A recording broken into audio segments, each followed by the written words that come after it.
Hello, you wonderful people, and welcome to another episode of Super-Fanta-Fi. This being a show where we talk about TV shows with a supernatural, fantasy, and/or science fictional genre. For today's episode, I'm going to talk about the season premiere of Legacies, a great season premiere. A lot of really interesting things down in this episode, so let's break it down. Picking up fairly soon after the season finale, which was once again kind of forced to be a season finale, but still it ended up ending off on a very neat cliffhanger for, the season finale they were kind of forced to leave it with. But nevertheless, we're still in a situation. Hope still asleep. Landon is dead, which I love the opening of just like Landon kind of getting ready to walk off into that bright light because he's like, I did what I needed to do and I'm able to do this because of you, Hope, because like she's willing to sacrifice herself for them and everyone, so Landon's willing to do the same. Just before he's able to walk off into that bright white light, the necromancer grabs him and is like, where the hell are you going? And I'm like, okay, I love that you're just having this moment, you're saying some poetic stuff and then the necromancer grabbing you like that. Obviously Alaric's trying to keep the school, together. It's like, hey, we need to come together. And you have Alyssa being like, yeah, but what about all the terrible stuff Josie did? Which, first and foremost, Alyssa gave her so much crap this episode. I'm like, it wasn't too long ago you were up to some shady stuff. I guess in her defense, in her mind, it's like, well, I only went after the, Lizzie, Josie, and Alaric. So I guess in her mind, I only went after them. It's not like I attacked everybody. But also at the same time, I'm not going to give Josie too much shit about everything because we've seen so many people go full-blown dark side over the course of in this universe, whether it be Vampire Diaries, whether it be the originals, because you can always be like, man, Josie did some stuff, but man, she's no Klaus Michelson. There's always going to be the shunning example of but Klaus is probably considerably the worst person. I mean, granted, he did some stuff, but he's been around for 1,000 years and caused a lot of death and mayhem. And it's like, Klaus is, but to be fair, I guess it's like Klaus is on a whole other level. Plus, you also have to forget these are teenagers and you're basically in high school. And it's like, when you're in high school, everything seems bigger than what it is. Granted, Josie was on her dark side stuff, but you get what I'm trying to say. But, so she's kind of getting guff on that part. And I even love Wade being like, well, what about my boy Landon? It's like, yeah, we're going to try and do everything we can to bring Landon back to life. So till then, I want you guys to live as basically kids because you've had to deal with one thing after another. So MG's in charge of a field day, which starts off fun and everything. And obviously, Lizzie wants to help out Josie, but she's like, it would involve, if she were to really, really get it down to one step, it would involve going back to her old mean self. And she's like, I've grown so much, but seeing Alyssa bully Josie like that, it's like, you know what, bump that, I'm ready to get back, back in the saddle, just being mean me. And I love MG's like, oh man, look at this, everyone's celebrating so much fun, it's so awesome. And Lizzie's like, yes, let's focus on this for as long as we can because it's not going to last. And he's like, what? She's like, we're just going to remember this shining moment before it basically blows up in our face because she's like, because neither one of us is going to like what I'm about to do. And so once again, Lizzie is vicious, dude. Basically talking about it later, I love the thing of yeah, Josie made a mistake. Yes, Josie messed up, but you, Alyssa, you've been messed up your entire life. You're like, ooh, that's rough. But once again, Alyssa's got her issues. I mean, to be fair, everyone at the school has their own issues. Everyone's kind of had their dark period of time. It's not like it's just a Josie thing. Well, she's just had the most visceral, literal dark time in front of everybody. So she's an easy scapegoat for everything. I mean, granted, she did a lot of stuff. You get what I'm saying? Also, because it wasn't her fault. Sadly, the person who was kind of responsible for all that's dead again, that being Kai, so. And I also love that it's that situation of Hope is still down, but Landon's around because the necromancer's grabbing him and shoving him, and it's like, no, he won't get back in his body because as long as Landon's down, he can't get access to the black magic. I think he says he could get access to some of that magic, but not all of it. So it's like, I need him to come back to life, but he won't because in Landon's mind, it's like, I'm not going to let the bad guy win. I need to, this is what the hero does. I need to be the hero, Hope has been willing to sacrifice herself time and time again for everyone. So it's like, it's my turn to do it because, and even like Raphael, like breaking it down, like, all right, here's all of Landon's points. But then you have Raphael countering by being like, the bad guys always win because when the heroes do the heroing, it always leads to tragedy. Which in their short lives of doing this whole hero thing, you can understand because it's just kind of been like, there's always just like bad, because I mean, when you look at this universe as a whole, from the Vampire Diaries to the originals to this, like, sacrifice doesn't always work. I mean, it always kind of seems like that's what the hero has to do in the end because there's been so many moments of sacrifice over the course of the series. So it's not that big of a stretch to kind of see where Raphael is coming from, but also for Landon, it's like the last thing we want is the Necromancer to win, which I might have brought this up last season. I love the direction that character's taken. I love what this universe kind of does to its villains. I mean, when you look at where Klaus started as to where he kind of ended up, I mean, his was more of a dramatic, like going from hero to villain to kind of heroish. But for like the Necromancer to be this villain and continue to be a villain, and he does some awful stuff, but at the same time it's just like, oh, I hate you, but you're so fun and charismatic to a certain extent, and I love that he's just so pissed at Landon. Even at later on when Raphael's like, okay, put Landon's soul in my body, and it's like, and Landon's like, no, and the Necromancer's like, you don't get a vote, because he's so pissed off. I love it's like, he's like, oh, I'm so all powerful. I swim in the river Styx or whatever. But he's like, even I have limitations, which is so interesting because I would assume as a necromancer, you kind of like, I thought necromancy kind of went against someone's soul and stuff. But for him, it's like, I need a body that's a willing recipient and a soul that's a willing recipient to be able to bring them back. And since Landon's fighting it, he can't. All the while, I love the whole moment with Chad. He's in there pretending to be the necromancer. It's like, then the lady, Nimue, the Lady of the Lake, which I was like, oh, that's interesting, because obviously on Netflix has the show Curse, which is, Nimue's the main character, so I just thought interesting timing. Regardless, I just thought it was interesting, and it's like, I was like, so she's the new monster, but during the field day, circling back to it, like how those eventually clash really quickly. Lizzie, threatening everyone. I love it because she's going back to our hotel, so she's like, basically, I know where all of you live, so who's going to vote for me? And then everyone just kind of reluctantly raises their hands, and it's like, yep, it looks like it's kind of unanimous. And the first person I recruit is Josie. So she's trying to help. Obviously she cares about her sister, so that's what she's trying to do. But it kind of has the opposite effect because Josie eventually admits, like, I don't even have my magic anymore, which everyone's like, oh, okay. Which is, I'm sure for Lizzie, she's like, how could you not even tell me? It's like, obviously we're sisters. I mean, we're twins. So it's like, we share everything. So why wouldn't you tell me? It's like, I was trying to. She's like, you going back to the way you were before isn't helping. It's actually making things worse. Like, everyone has the right to be mad at me. Let me take that because I deserve it, But it was kind of effed up for Alyssa to be like, oh, look, she's a mud monster just like Malvor. It's like, oh, come on, But then Wade got rid of all the like mud around her because apparently I think Nimue that did it, but he's like, yeah, this sword I've been over here because MG had pointed out the fact that he was the only one LARPing, and it's like, well, it turns out this is actually Excalibur. So he's like, I figured that I should run this by you guys just in case, because she's most likely from the pit, so she's most likely a baddie. So.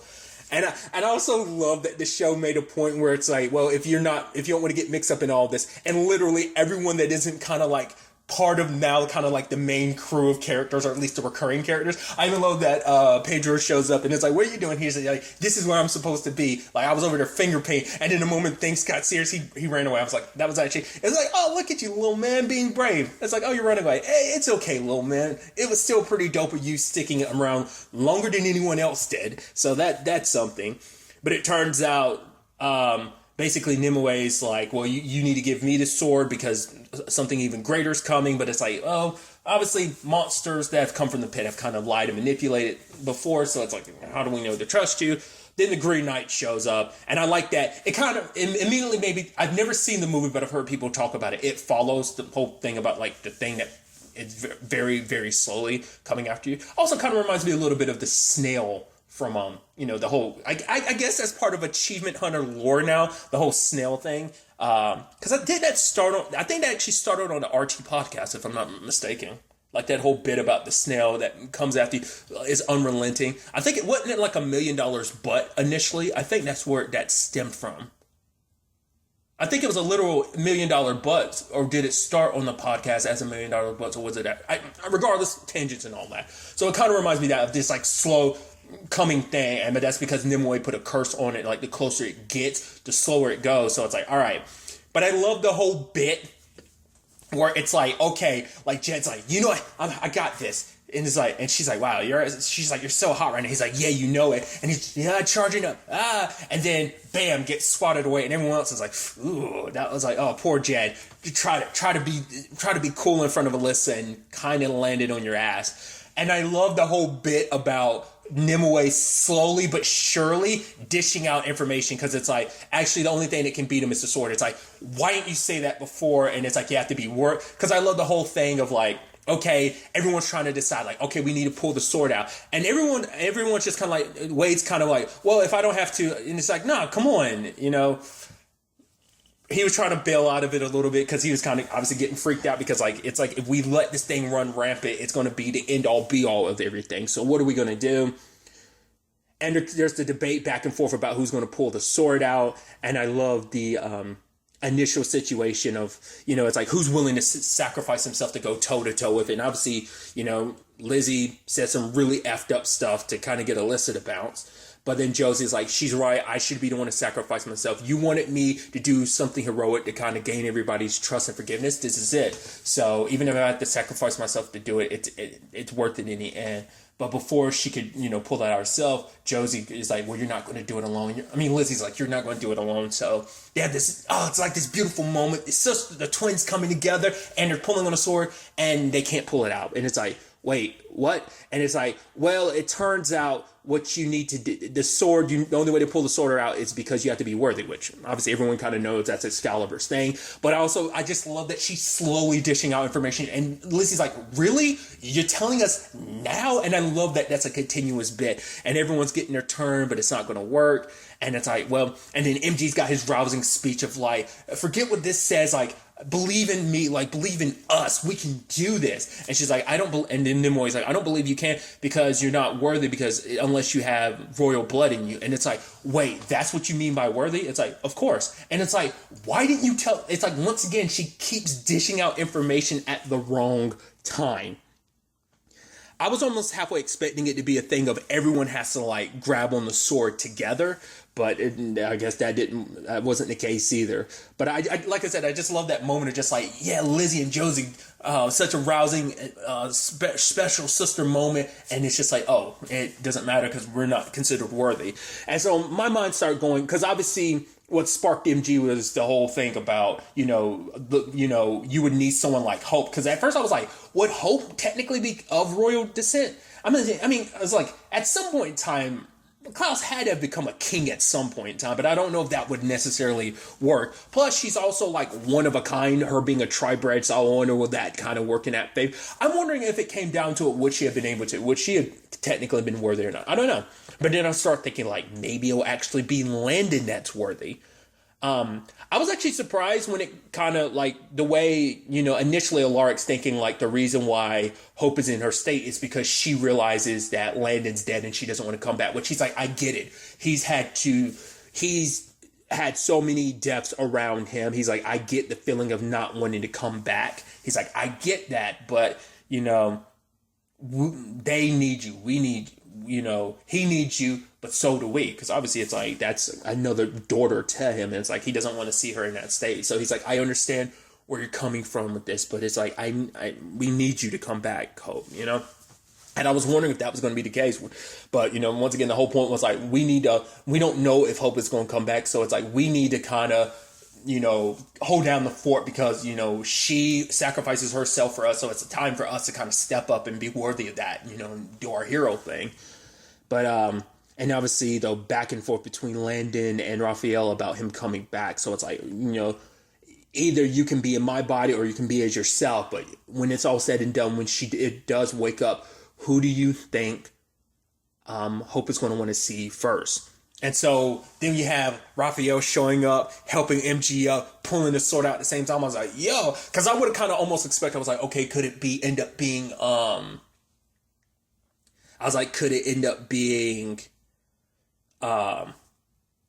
Landon, just because maybe something of him being a phoenix. That's what I was wondering. But it ended up being Raphael. He kills the Green Knight, and it's like, okay, because it turns out Raphael is like a descendant of Arthur.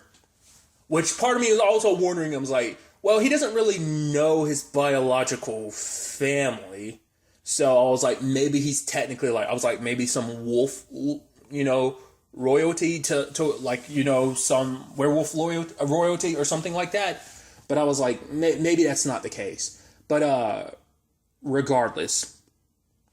Well, I mean, considering because like obviously being a werewolf, you can, like, obviously it's a trait inside of you that obviously has to be awakened. So it's like, obviously he's from a bloodline. So I was wondering if that had anything to do with him being, I mean, maybe this is kind of insinuating that Arthur was a werewolf. Maybe we'll get something along those lines. So maybe he does come, like Raphael does come from like a royal bloodline or something. Maybe that's the direction they're heading with that. Maybe not. But Landon ends up kind of, it wasn't until, I didn't think about it at the end of season 2, but looking at Hope in this episode, I was like, is this going to be like a Sleeping Beauty type of situation? And in the moment Landon kisses her, I was like, yeah, it's probably not going to work because it's probably something else. And it's like, it really wasn't. I wasn't expecting it. I was kind of assuming like they'd assumed that it was that, but it turns out to be something else. But it's like, oh, she's back.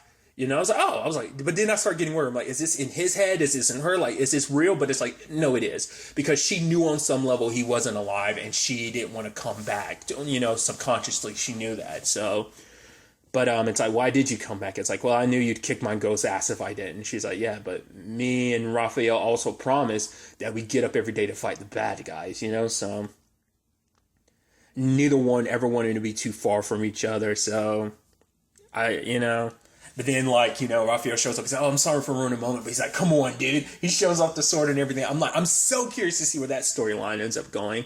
Then there's the whole MG and Lizzie situation of like, he's going to try and find Alyssa and bring her back, but Lizzie saying like, that's what your superhero name should be, like the Unifier, because that's what MG does. He's kind of like, he's kind of a heart of the school. He kind of bridges that gap between so many different people. I mean, he's kind of like the person that everyone kind of like, he's a little dorky, but I think he is kind of like, he is the one that kind of ends up being kind of the crux of everything, because he unites a lot of people, which is vampires and werewolves. I mean, when you look at the superhero squad, what is it made of? I mean, it's made of werewolves and vampires and witches, so I thought that was neat. But him, Lizzie, you need to be there for Josie. And it's like, well, I already have. And Josie's talking to Alaric about spending time with their mom, Caroline. And because it's like, well, Lizzie did that when she wasn't, when she needed to get better. So I think I should as well.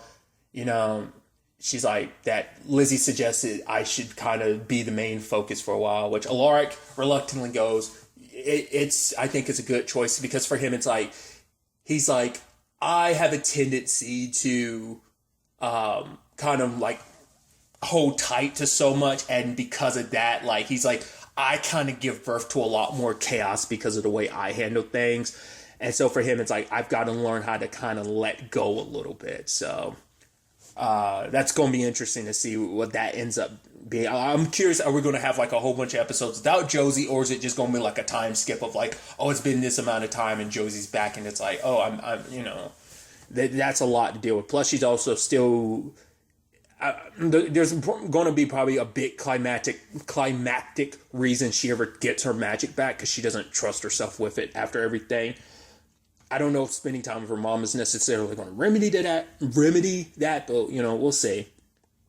So there's that. And then there's the whole, I love Alyssa and Chad thing, because it's like, oh, what are we going to do?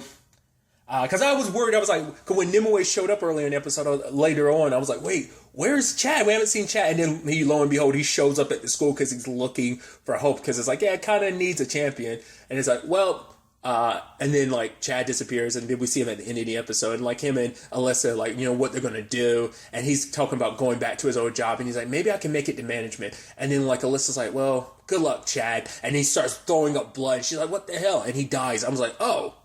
And part of me was like, oh, did the necromancer like recant like bringing him back to life? Because I guess he was like, you're useless to me, Chad. I no longer need you. Because I'm assuming he got the magic now that Landon's back.